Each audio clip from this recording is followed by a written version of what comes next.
What's up, everybody? It's Rick Pino here with Get Wisdom. Have you ever wondered to yourself why the wealthy always seem to get more wealthy and those who are not wealthy seem to always go backwards? It's almost like this old saying, the rich keep getting richer and the poor keep getting poorer. Like, what's up with that? Well, I submit to you, this is actually a biblical concept.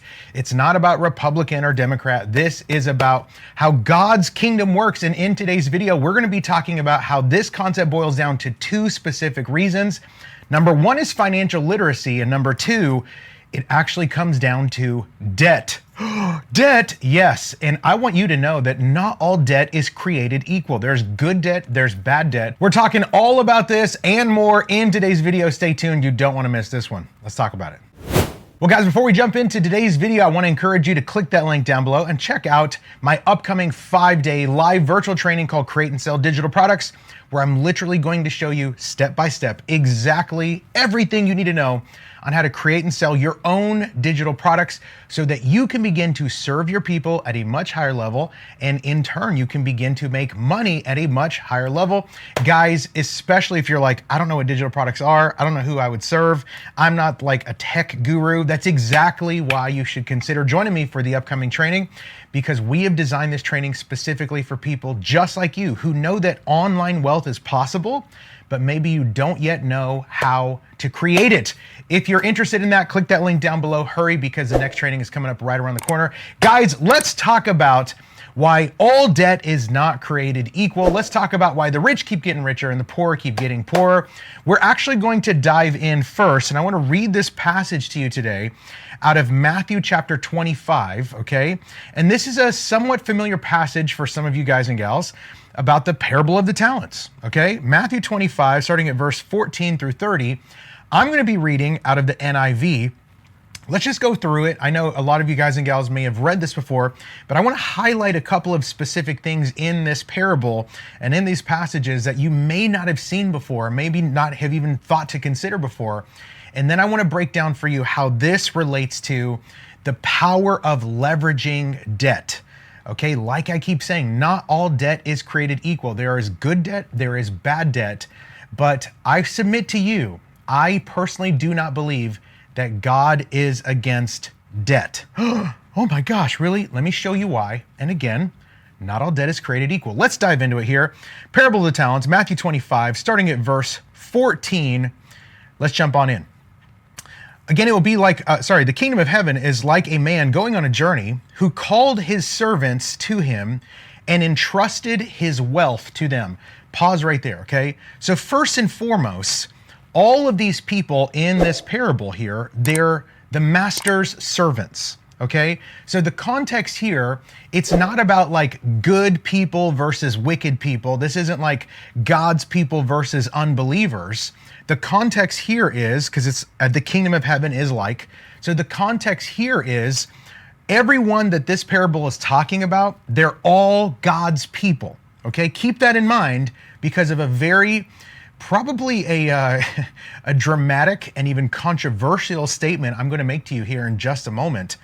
But keep this in mind. This is not talking about the devil's people and God's people and the contrast between them. It's talking about God's people. All these people were the master's servant. And then idea number two, I want to submit to you right off the bat from sentence number one. Okay, the kingdom of heaven is like a man going on a journey who called his servants to him and entrusted his wealth to them. Okay, so I know a lot of times the parable of the talents, it's preached and it's taught like God's given everyone, a talent. And maybe you're good at speaking. Maybe you're good at sports. Maybe you're good at juggling and whatever. And if you could be really good at your talent, God's going to do amazing things. Yes, the concept is there, yes. But this specific parable is not just talking about the concept of faithfulness, and if you're faithful with little, you can multiply and be entrusted with more. This specific parable is literally talking about money, okay? And as we go further here, I'm going to show you here, if you go and actually look up what was a talent in biblical days, it was a measure of gold, okay? So this isn't just like, hey, God gave you the talent of, being a really good dad, or God gave you the talent of like really being good at spreadsheets or whatever your talent is, right? Yes, it's that. But the literal context it's talking about here is God's people being entrusted with the master's money, okay? And I'm going to show you here in a second why this isn't just like, hey, hold on to my money for me. The master is actually, he is loaning them money, which in AKA is other known as debt, okay? Let's keep going here. Track with me here. Verse 15, okay? To one he gave 5 bags of gold, to another he gave 2 bags of gold, and to another he gave 1 bag of gold. This next part's very important. To each according to his own ability, okay? If you want to be entrusted with more, you need to grow your capacity. You need to grow your ability. God, we need financial breakthrough. Then start increasing your capacity for more when it comes to finances. Because the way that the kingdom works, at least the way that the Bible says that the kingdom works, okay, this was Jesus teaching us about this here. It's not just like, hey, you're a Christian, so you just get everything. Just because you're a Christian, just because you're one of God's people, like the parable's saying here, doesn't mean that God's just going to entrust you with everything. It's each according to their own ability. Because God the Father is a wise king, he understands if somebody doesn't have the capacity or the ability to steward a large amount, let alone a small amount, why in the world would he just go, hey, I'm just going to dump everything out on you. Here's that miracle you've been praying for. Here's that breakthrough you've been wanting. Here, boom, and just give it all to you when you don't even know how to manage a little bit. So while you are continuing to pray for more, don't just only pray for more, begin to work on your ability, increasing your capacity to be able to steward more. Okay, keep that in mind. One he gave 5 bags of gold, one he gave 2 bags of gold, one he gave 1 bag, each according to his own ability. Then he went on his journey. The man who had received 5 bags of gold went immediately. Okay, I need you to drop that in the comments right now. Immediately. Okay, interesting. So the one who was entrusted with the most went immediately. That means they took massive, right now action. They weren't trying to like, well, let me pray about what I need to do. Praying is good. Please keep praying. But they weren't just like, he wasn't just sitting around like preparing to prepare so that one day he could be prepared. Okay? He took what was entrusted to him and immediately went and began to trade it. Okay? The one who was entrusted with 2 also went and began to trade. But the man who had received 1 bag went off, dug a hole in the ground, and hid his master's money. After a time, the master of those servants returned and settled his accounts. Pause right there. Here's another context clue as to why this isn't just like, hey, I'm going to just give you all this free money. Who cares? Like, I'm good, so I'm just going to pour out all this money and all these resources to you. No big deal. No. If somebody needed to settle accounts, what is that a context clue of? This money that was lent to his servants was debt. Okay? This was debt. Keep that in mind. Let's keep going here. After a time, the master came, returned to his servants, and settled the accounts with them. Verse 20, the man who had received 5 bags of gold brought the other 5. And he said, Master, you entrusted me with 5 bags of gold. See, I have doubled it. I've gained 5 more. Verse 21, his master replied, listen closely here. The master replied, well done, good and faithful servant. You've been faithful with a few things. Now I will put you in charge of many things. Come and share your master's delight. Now, where in the world do we also see this language, well done, good and faithful servant? Well, we see it here in the parable of the talents, and we also see this exact same language when a believer comes to the end of their life and they're standing at the judgment seat of heaven, okay? And at the judgment seat of the Father, and if they did a good job and they were found righteous, these words were spoken over the righteous. Well done, good and faithful servant. So this servant here, who took the debt and took massive immediate action and doubled what was entrusted to him, the Bible literally calls him, well done, good and faithful servant. It's a sign that this person in this parable is relatable to a righteous person. Are you tracking with me so far? If you're tracking, let me know down in the comments, say I'm tracking, okay? Verse 22, the man with 2 bags of gold also came. Master, you entrusted with me with 2 bags of gold, and see, I have gained 2 more. The master replied, well done, good and faithful servant. You've been faithful over a few things. Now I will put you in charge of many things. Are you seeing a pattern here? Those who actually go and multiply what was entrusted to them, in the context here, it's the idea of money, not just like, hey, you're really talented at drawing. You're really talented at music. Yes, the concept, yes, but the literal thing that it's talking about here, those who were able to take the money that was entrusted to them, that they were indebted to the master for, went, did business with the debt, grew the debt, and returned back not just what they owed, but they were able to pay back with interest. Continue on.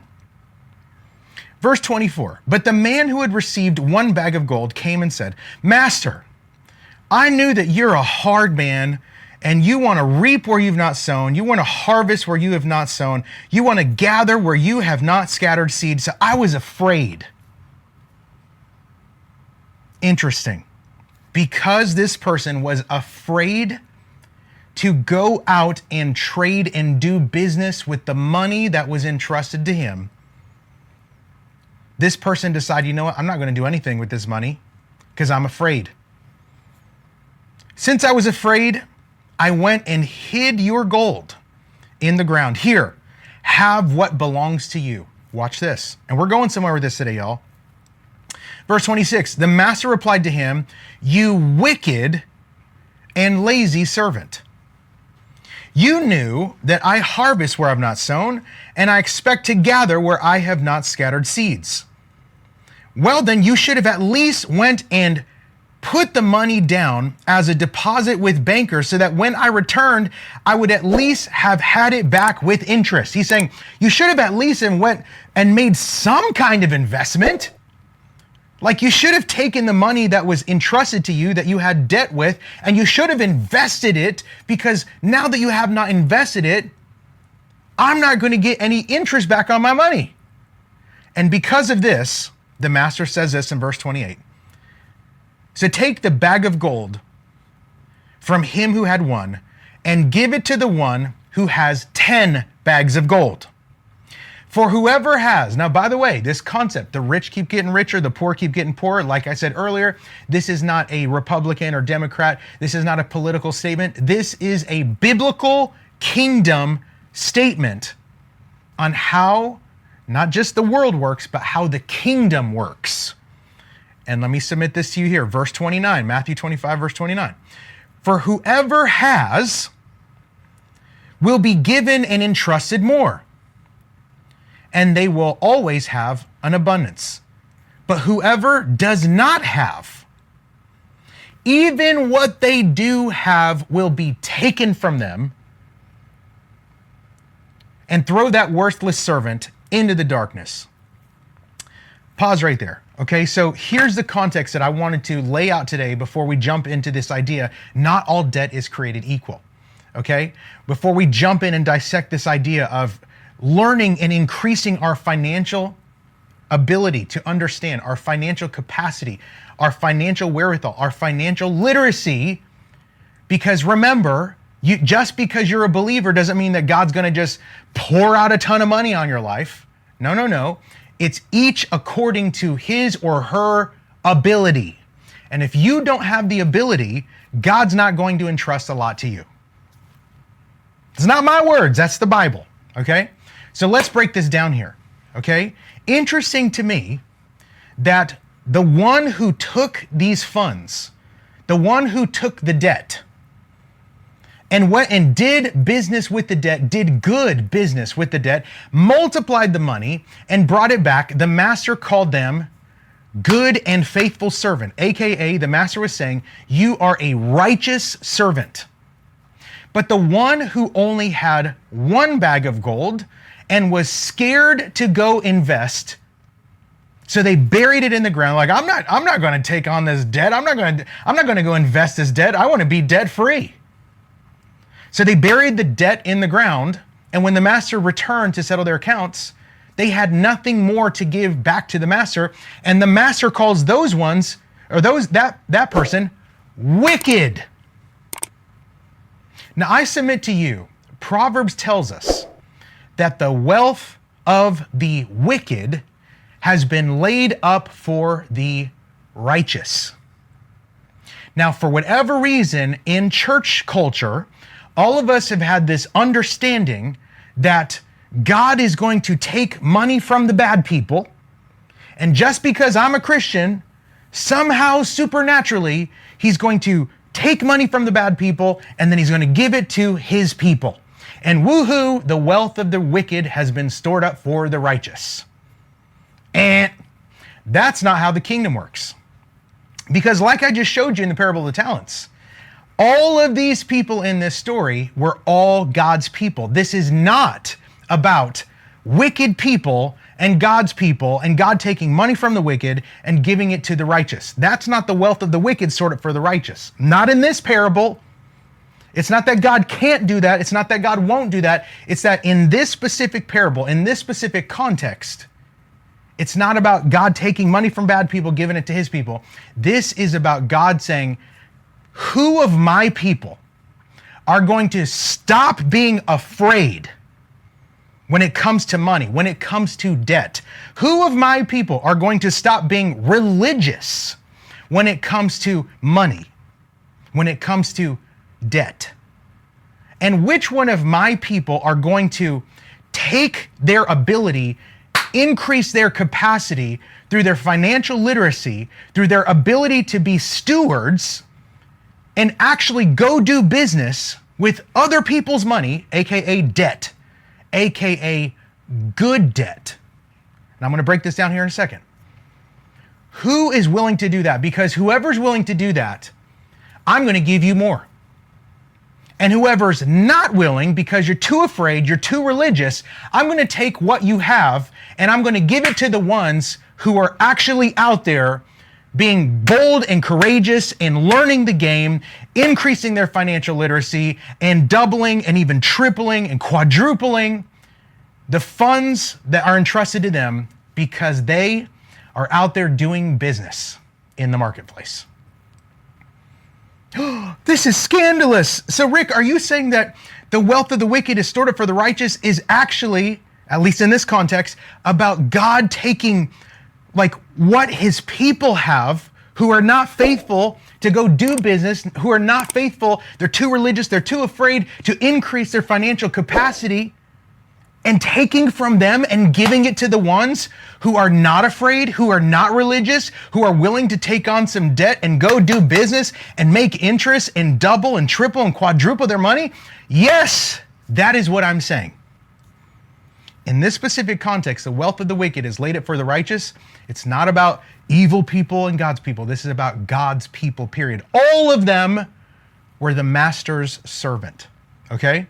Why are you saying all this, Rick? What does this have to do with good debt versus bad debt? Thank you so much for asking.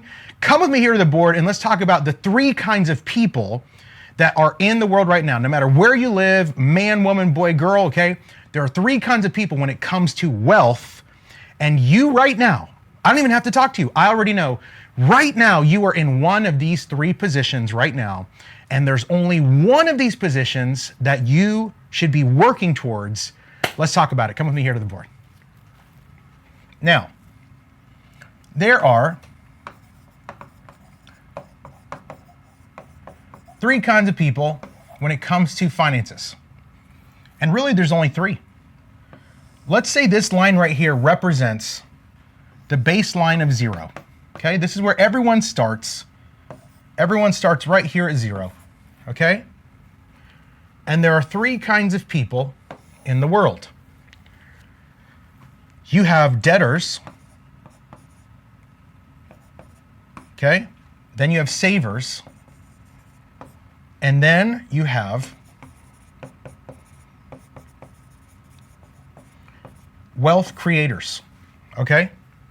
Now, what is a debtor? I'm telling you this right now. The worst place that you could be in when it comes to wealth building, to multiplying your wealth, to building generational wealth, the worst place you can be in is to be a debtor. Because debtors have actually used other people's money to buy what's called liabilities, okay? And for those who don't know, a liability is something that costs you money.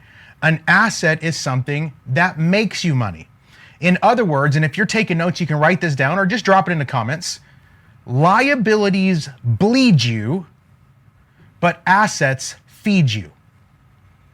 When you have more liabilities in your financial life than you have assets, guess what's happened?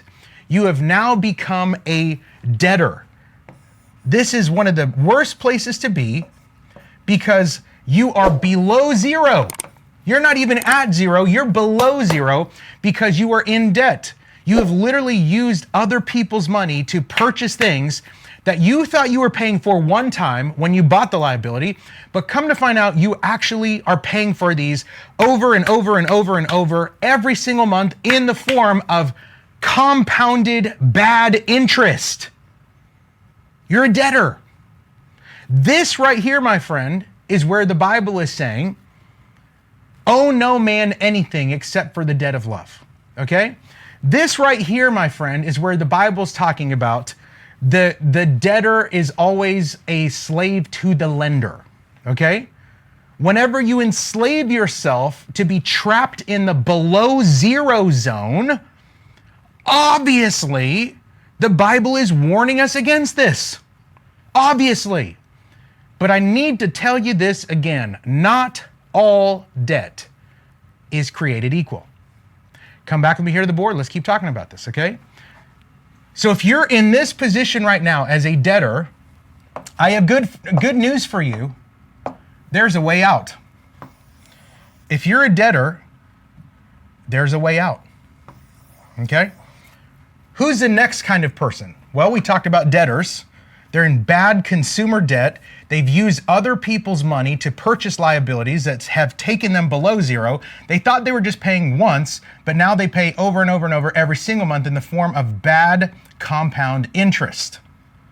Savers, this is where most people are at right now, okay? Savers are people, they've worked really hard to quote unquote stay out of debt, okay?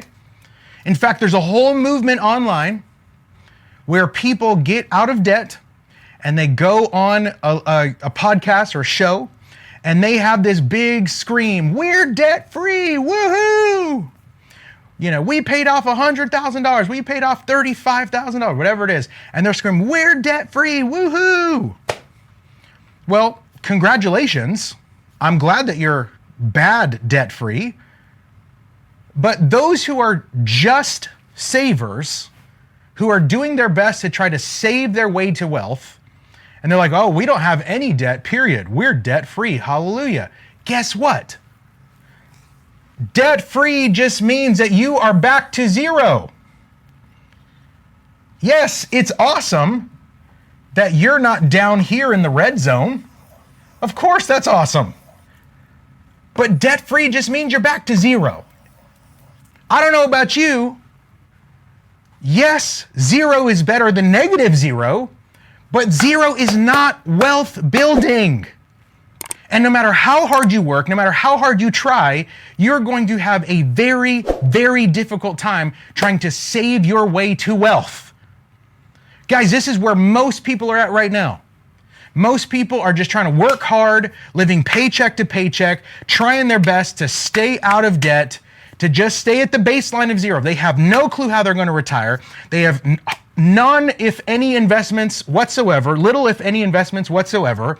They don't understand financial literacy. They do a little bit better than the debtors, thank God, but they really don't know anything else except for what society and culture tells them. Work hard, Go to school, go to college, get a job, work hard, work 40 to 50 hours a week, clocking in, and hopefully after 40 or 50 years, if you worked hard enough, if you saved hard enough, maybe, just maybe, you might be able to, quote unquote, retire. This is where most people are. And this is where most people are trying to get to if they are in the debtors category. Again, I don't know about you. I'm not trying to just get to zero. It's better than negative zero, that's for sure. But this right here is not how you build wealth, by just staying at zero all the time, living paycheck to paycheck, hoping and praying you don't get into bad debt. So guess what? The place that you should be working towards getting to is to this level right here. And this, my friend, this level's called wealth creation. How in the world do people get here? How? Are they just saving harder than the next guy? Are they working harder than the next guy? Like those people who make 10 times more money than you, because they're out there. The people who make 50 times more money than you, the people who make 100 times more money than you, are they working 100 times more hours than you? No, that's not even possible, right? Are they working 100 times harder than you? That's not physically possible. So what are wealth creators doing that allows them to stay out of the red with bad debt, to not just camp out at zero as a saver and just celebrate, woohoo, we are debt free? And by the way, I just need to put this out there. There are people out there right now who they serve people in this category right here, and they tell people, whatever you do, don't go into debt. Do not go into debt. Do not go into debt. Get debt free. Hurry up. All debt is created equal. Be debt free. Those people, I respect what they're doing, but they have built a business around helping debtors get back to zero. And how do I know this? Because the very people / person that is out there telling people, stay out of debt, no matter what, get out of debt. Don't go into debt. Don't use credit cards. Do not, whatever you do not get into any debt, period, because all debt is terrible. Is the same person, is the same group who accepts credit cards on their website. It's like, wait a second. You're literally preaching and telling us, don't go into debt, get out of debt. Whatever you do, cut up all your credit cards. All debt is created equal. If you have any debt whatsoever, it's terrible. Wow. And by the way, if you want to get trained, put your credit card in right here on my website and I will gladly take that money from you. Also, this person has recently come out on a number of different podcasts, and they ask them, hey, how in the world do you have close to $1 billion worth of real estate? And the person goes, oh, I use debt. Wait a second, you're the anti-debt person and you have debt? Well, yeah, I mean, it's good debt. It's not like credit card debt. This is good debt. It's not debt that I purchase liabilities with that drains me on money. This is debt that I use that makes me money. Even this person, even this group, though they are publicly preaching, don't go into debt, they're literally trying to serve the debtors to help them get back to zero, but they themselves, you better believe they're not a saver, they're a wealth creator. And how in the world do you become a wealth creator? I'm glad you asked me. There's two primary ways to become a wealth creator. Number one, start and build a business. That's right. That person who's saying, stay out of debt, chop up your credit cards. Guess what? They have built a business. And that business is to help debtors get back to zero. We're debt free. Woohoo. Cool. Congrats on getting back to zero. It's better than being negative zero. But the person who's serving them is collecting payments in the form of credit cards, and they are doing wealth creation over here by building their business. But number two, and this is the one I want to talk about here,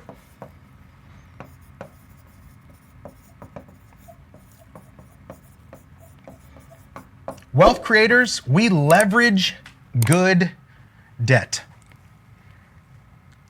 What's the difference between bad debt and good debt? I'm glad you asked. Come with me here to the board and let me break this down for you. Okay, so let's talk about bad debt versus good debt. Let's say you have borrowed, we're going to use just round numbers, $100, okay?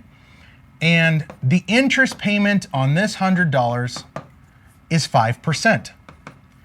So that means when you have taken out this debt, when you have borrowed this money, it's called OPM, other people's money, okay?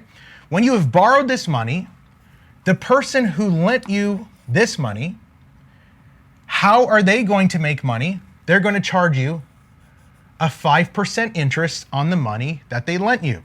If you're taking notes, you can write this down. Someone's debt is another person's asset. Oh snap! Uh-oh! What does that mean? It means the person who is lending you the $100 in this situation, when you have received the money, it's become a debt to you, but it has now become an asset to them. Why? Because they're not just going to get their $100 back, they're going to get $105 back. That's how much you owe them if the debt that you borrowed was agreed upon a 5% interest rate. So the person who lends the money, they're going to make $5 for free off of every 100 if they lend you the money at 5%, okay? Now here's where it looks like bad debt. This is what qualifies for bad debt. Let's say you were to take this money, this $100, okay? And not only do you have the 100, but you're going to owe back 105. Okay, let's say you take this money and you purchase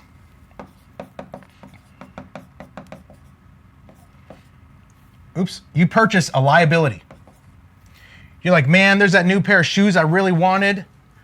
I'm going to put this, I don't have the active cash flow for this. So I'm just going to put this on credit and I'm going to buy these shoes. And let's say the shoes were $100. Okay? So guess what? The shoes didn't just cost you $100. The shoes costed you $105. And if you couldn't pay back the 105 because you use other people's money to purchase a liability, then guess what? If you can't pay back the 105 whenever it's due, they're going to slap you with compounded interest to where now you're going to have to start paying, especially if it's on a credit card, you're going to have to start paying 25, 27, 29% compound interest on the balance every single month. So now that pair of shoes initially costed you 100 and then initially costed you 105, but now it's compounding interest against you every single month because you used OPM, other people's money, to purchase a liability. If you're tracking with me, let me know in the comments. Say, I'm tracking. How in the world can we turn this situation from bad debt into good debt? I'm glad you asked that. Come with me here to the board and let me teach you how. Let's take this exact same situation and let's say someone lends you the $100. They lend you the $100 and they're also going to charge you 5% interest on your 100. Okay, so you now are going to owe back 105. Okay, same general math idea, but where is the difference between taking concept number one from bad debt and turning it into good debt? Well, let's say you were to take this $100, okay, and you were to invest it into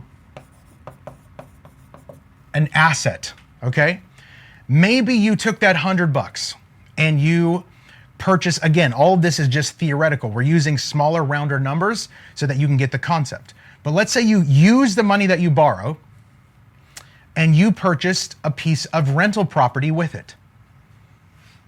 Okay, so now people are paying you rent every single month, and it's enough for you to not only pay back your note, but you can pay interest. And here's the cool part. What if that asset is making you 10% interest on top of the 100? So for every 100 that you borrowed from someone else, if you invested that 100 into an asset and the asset made you 10%, here's the math. You're still going to owe back the 105 because the lender, they've lent you 100, they want 5% back, okay? But because you used the money not to buy a liability, you used the money to purchase an asset. And let's say, just again, general round numbers, this asset that you purchased with other people's money, with debt, is making you 10%, okay? So that means you are going to make $110 off of the investment that you use from other people's money. Now you're going to take that money that you made, you're going to pay back the 105, and guess what you have left over? In this specific context, with these round numbers, you have actually gained a $5 spread just by using other people's money wisely and investing it in a way that made you more interest than it costed you an interest. What? Are you getting this now? If you're getting this, let me know down in the comments. I'm getting it. So what does this mean? What if you were to add a 0 to that 100? What if you were to add 2 zeros to that 100? What if you were to go out there and borrow $10,000, okay? Let's run this same play. What if you were to go out there and borrow $10,000 from somebody else's money, OPM, other people's money, and they're charging you the 5% interest, okay? So you're going to owe back, what is that, 10,500? Just square up on the math here. I believe that's right. Yep. So you're going to owe back 10,500, okay? But what if you were to take that 10,000? This is very similar to what my wife and I did at the beginning of our financial journey. We took tens of thousands of dollars and we invested into the asset that was our financial literacy,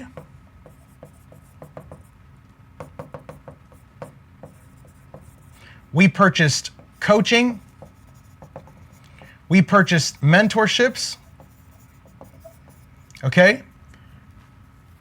And we literally use other people's money to grow our capacity. Do you guys remember that from the parable of the talents? Each according to his own capacity, each according to his own ability. We went and used other people's money, paid somebody who knew the game to teach us the game. Then guess what? We took that investment, and the first time we made that big investment, from what we learned, 6 months later, we made $900,000 from what we learned from our first business coach. Now, let me ask you a question. The ROI, the return on the investment. Yes, we had debt. Oh, we were in debt, brother, but guess what? We used it to purchase assets, financial literacy, coaching, mentorships. By the way, these aren't the only assets you could purchase, right? You can use other people's money to do real estate deals. You can use other people's money to purchase a small business that's already cash flowing. You could use other people's money to purchase more inventory for your business that you already have, so that way you can make even more sales and make even more money. And that way, yes, you still have to pay back the interest, in this case, the 5%. But the goal here is to invest that money into an asset that makes you more than you owe. In mine and my wife's situation, we made hundreds of thousands of dollars off of borrowing tens of thousands. Our first mentorship program that we joined. Now, I don't know about you, but we were easily able to pay back all the debt, and not just that debt, any other debt we had, and we still had left over to go and invest into more businesses and hire more coaches and get more mentoring and increase our capacity more. And here we are today, just a few short years later, and we have generated tens and tens of millions of dollars in our businesses. And guess what? A lot of it is because of the principles found in the parable of the talents, each according to his own ability. God didn't just dump tens of millions of dollars onto us because we prayed hard enough, because we were good enough. I'm a son of the Most High, so God owes me tens of millions of dollars, hundreds of millions of dollars. No, he said, let me see if you can be faithful with this talent first. And then if you can and you can multiply this, I'm going to entrust more. And then if you can be faithful with this, the more that I entrust you, I'm going to entrust more. And here we are just a few short years later, and God has been entrusting tens and tens of millions of dollars to us. Why? Because we understand that not all debt is created equal. We understand the parable of the talents, and we understand, yes, of course, you do not want to be a debtor. You do not want to owe on money that you spent on liabilities. We understand. We don't just want to be savers. We don't want to just be living paycheck to paycheck. Woohoo, we're debt free. Hopefully one day out there we can, hopefully somehow, we don't know how, but somehow we can make enough to quote unquote retire. We don't want to be there either. Guess what my wife and I are doing, along with all other wealth creators that I know? We are starting and building businesses, and we are leveraging good debt. My friends, here's what I want you to know. If you are ready to go to the next level in your finances, you've been praying, you've been asking God, please understand this sobering reality. God is not just going to dump a whole bunch of stuff out on your life, resources and finances and blessing, etc., if you don't know how to steward a little bit. So here's what I would suggest for you. Here's your next action steps. If you find yourself right now, we're struggling, we can't get ahead.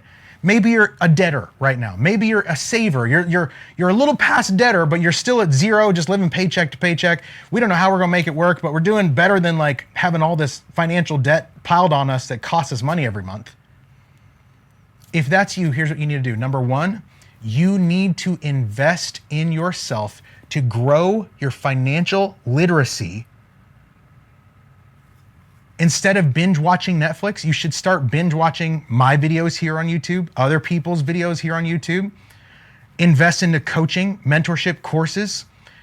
Consider joining me for my upcoming 5-day live virtual training. It's extremely affordable. The link is down below, like I told you earlier. Literally, I'm going to spend 5 days with you and show you the game on how you can get started with digital products, especially if you're a beginner. And I'm going to show you how to serve people at a high level so that you can begin to make passive money online. Click the link down below and join me for that one. It's coming up right around the corner. And there's a ton of other places that you can get started. But the punchline is you must begin to grow your capacity, because if you don't, God will not entrust more to you. This is not just some miraculous, God, we need a miracle, and God's going to go find some wicked person and steal the money out of their bank account and just put it in yours. The wealth of the wicked stored up for the righteous. That's not how it works. God is saying, where are my people who are going to stop being religious, who are going to stop being fearful around the subject of money, around the subject of debt? They're going to learn the game. How many of y'all know that if you don't know the rules of the game, it's going to be very hard for you to win the game? Which one of my people are going to stop being fearful and religious around money, around finances, around the idea of debt, and understand not all debt is created equal? Understand that he who can be found faithful with little, I will entrust more. And one of the ways that you can be found faithful, increase your financial literacy, go and begin to be that wealth creator, start and build businesses, learn how to leverage debt in a good way to purchase assets, not liabilities, so that you can begin to grow and grow and grow and grow. And the more you do, God's gonna go, hey, awesome job. Well done, good and faithful servant. Here's even more. Friends, this is the game of good debt. This is the intro to it, of course. Listen, I hope you got a lot of value out of today's training. If you would like to continue to see more training like this from me, all you got to do is subscribe to the channel, hit the like button, leave a comment down below. Let me know if you want to continue to see more content like this from me. Go check out that upcoming 5-day training. The link is down below. I would love to spend that time with you and show you even more in depth of how this incredible opportunity can work. And guys, thank you so much, and we'll see you in the next training.